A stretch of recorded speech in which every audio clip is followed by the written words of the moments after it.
you tracking your monthly spending? And are you only buying things you need? Well, we hope so. Social media and other online marketplaces are making it easier than ever, though, to impulse buy. Last year alone, retail sales in the U.S. reached an all-time high of more than $5.2 trillion. And this is pushing some Americans to reevaluate and look more closely at what they're spending, taking stock of what they actually need rather than what they just want. Also embracing the concept of so-called underconsumption. It's a trend. Let's bring in Michaela Alocca now. She's the author of Own Your Money and the founder of the personal finance brand Break Your Budget. Great to have you with us, joining us from Chicago. Help us understand what underconsumption is and how it really translates into your shopping habits.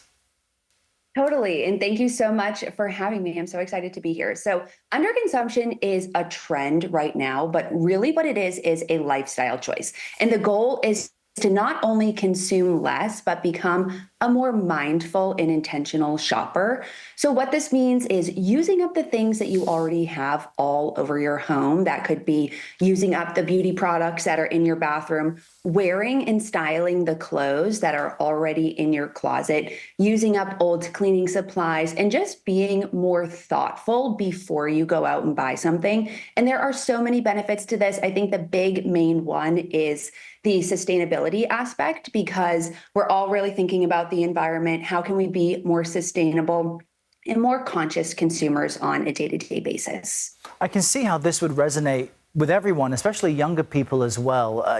Saving space where you live is also a seeming benefit. So it sounds like what you're saying is underconsumption isn't just about saving money, that there's a bit more to it than that.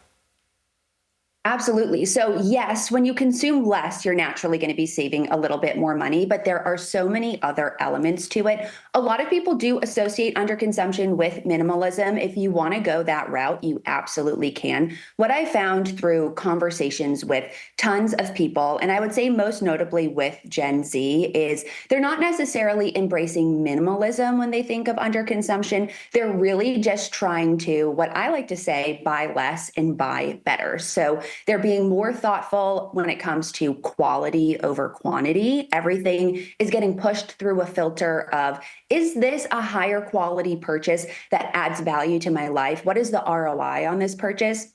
I've also noticed that a lot of young people are embracing like everyday luxuries, meaning that they may be less inclined to buy a lot of stuff, but the things that they are buying feel really luxurious and add to their day-to-day life. So yes, you can save a little bit, but also it just changes your relationship with spending. And ultimately, that's the goal.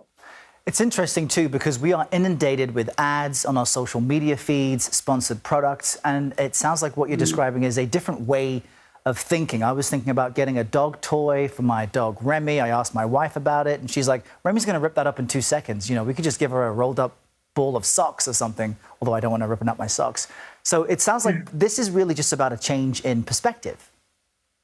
Yes, it's changing your perspective, and the goal is long-term to just completely change your relationship with money. So we are basically inundated, like we've mentioned, online with social media ads and influencer culture, and it creates a sense of urgency that doesn't really exist. And as a result, we've lost our ability to make rational decisions when it comes to our purchases. So when you embrace underconsumption, you're really thinking about, okay, how can I use up the products that I already have? It's funny, this actually has a name. It's called Project Pan. So that means you're hitting the bottom of the product before you go out and buy a new one. How can I wear and style the clothes that are already in my closet? This could mean getting some of your clothes repaired or going to the tailor so that you can have things adjusted so they actually fit you, as opposed to going out and just buying a new thing when you feel tired of your closet. It could mean using up the cleaning supplies that you have in storage, cooking at home. There are so many ways to just generally consume less. And when you focus first on what's already in my home, it completely changes how you approach bringing something new into your space. Really useful advice. Michaela Alocca, thanks for sharing it with us.